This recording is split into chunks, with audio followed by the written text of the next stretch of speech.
So we're gonna start setting up the scene for rendering with Redshift.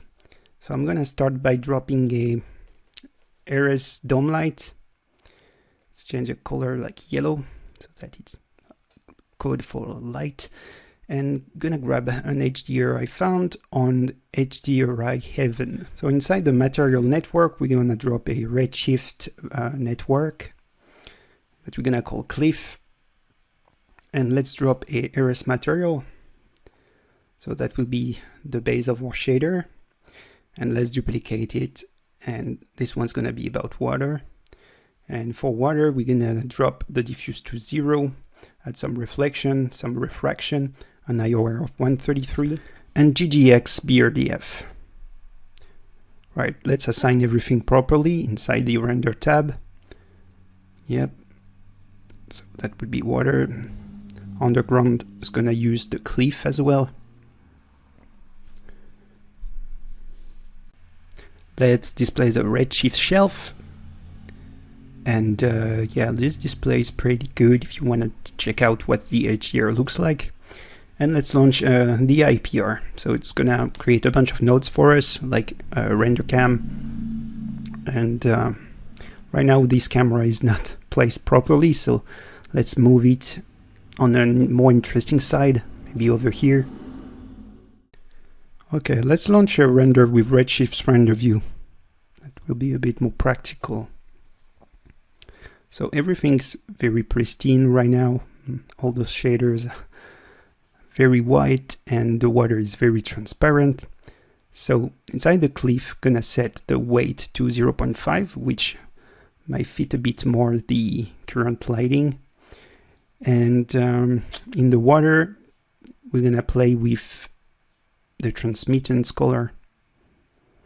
So something blue. That's super saturated though, so let's go easy with that.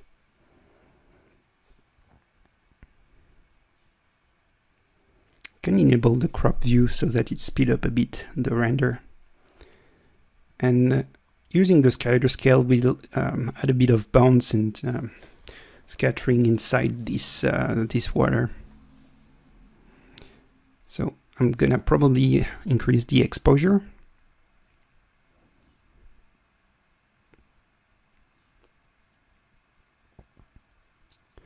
All right, let's disable the cliff. And in the material tab, I'm gonna focus on the water.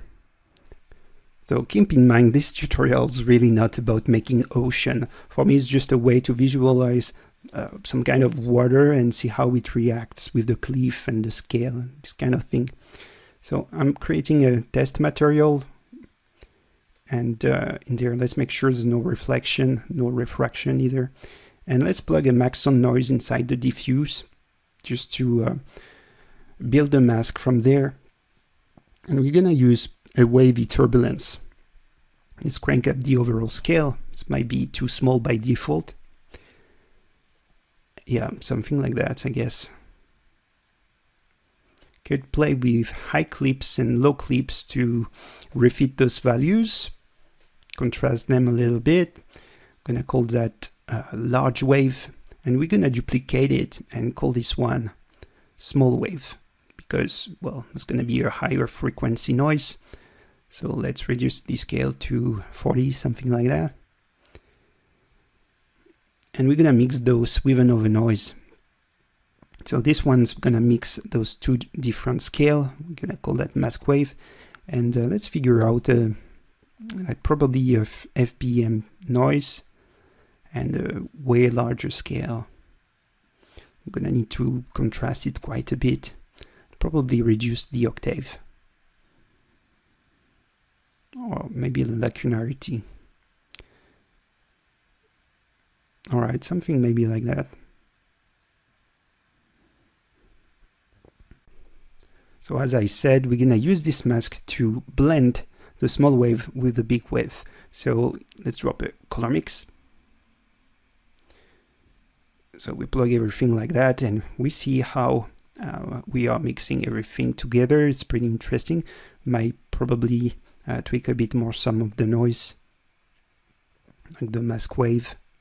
Try to balance things out so that got a fair amount of breakups. All right, we're gonna feed this result into a displacement.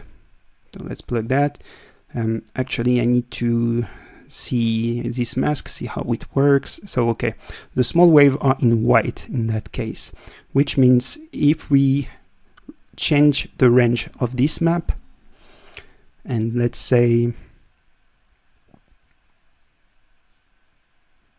okay, so a value of 2 in the black would be bigger wave, value of 1 are for the high frequency wave, so they would appear smaller.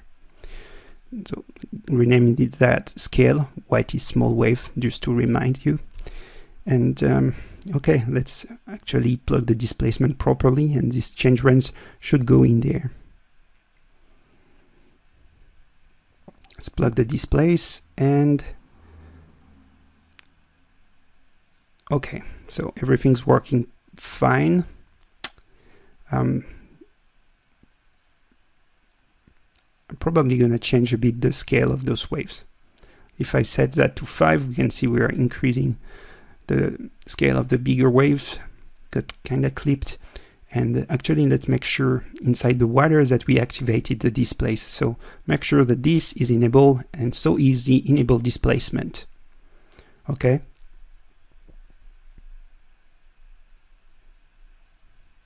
Let's go back in material. I'm gonna tweak a bit more the sides. That seems a bit too large, really.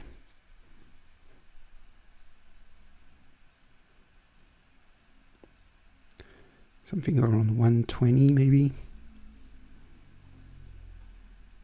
Yeah, that's fair. So for the smaller wave, I'm gonna reduce that. So if I set that to 0, there is no more small wave. And value of 1, well, maybe in that case could be more interesting, setting this up like that.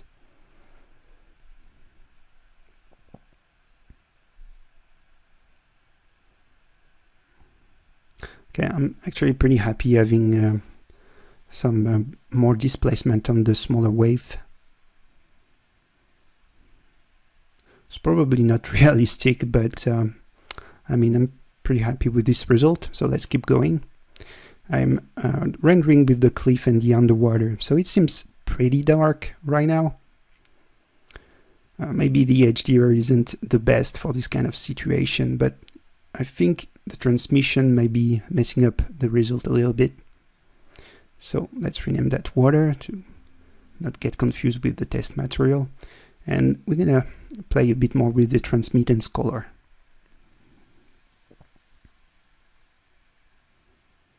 Almost looks like an iceberg. That's pretty fun.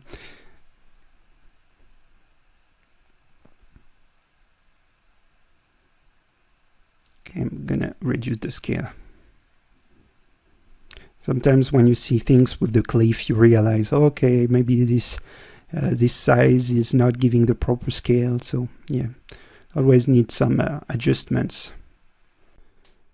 All right, from here we're going to start setting up the water absorption for the cliffs shader. So I'm dropping a AL water attributes that you can find on my Gumroad as well. And let's increase the water height. So it really depends where you want your water level.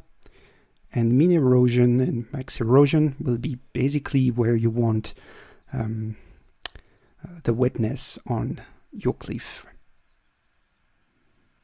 All right, and it's generating a bunch of attributes: water level, wetness, beach, this kind of thing.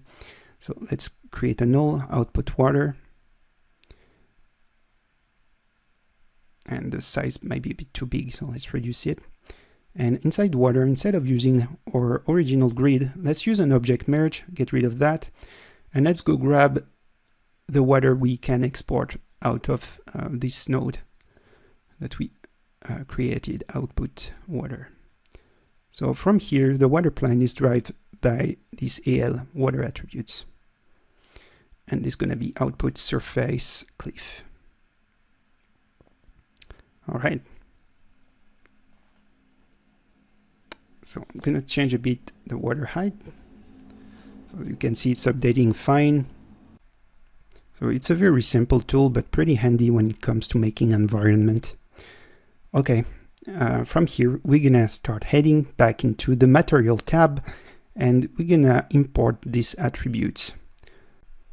Let's create a Eris user data scalar, and in attribute name, let's call the wetness. Call that wetness attributes. And, actually, let's plug that properly, and we're gonna also import the water level.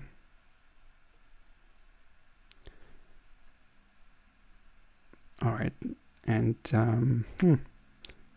let's see. We're gonna need that on the underwater ground too at some point. So as you can see, Redshift managed to import this attribute properly, so that's great. And we can start actually copy this and paste it into the underwater ground, like so. And if we relaunch render, it's gonna update with loading this attribute. Awesome. So now we can start playing inside the material. I'm gonna apply some colors on this guy. And actually, let's probably mix those guys together with the Eris max so that it takes the maximum values of each of this attribute. So in that case, there's not much changes, but well, whatever. Let's keep going. What we want to do is create a color correction. And this attribute basically going to control the gamma of our original color. So let's create a constant. Let's say it's our original color. And we're going to feed this attribute into a change range. And we're going to change the values according to a gamma. So the default value of a gamma is 1. So let's rename that water to gamma. And we want the absorption to reduce the gamma, so something around 0.6, and we can see that it's appearing darker already. Can push that further and say 0.3, and it's getting darker again, which might simulate the water absorption. Can of course play with the old range max if we want to contrast a bit more these attributes. So it already feels like there is some water going on this cliff. Let's call that water attributes. And yeah, I think we are done for this part. Let's display the water and render it. Yep, starting to be a good base. In the next part, we're gonna see how we can use Megascan to start texturing this terrain with the AL Mask Builder.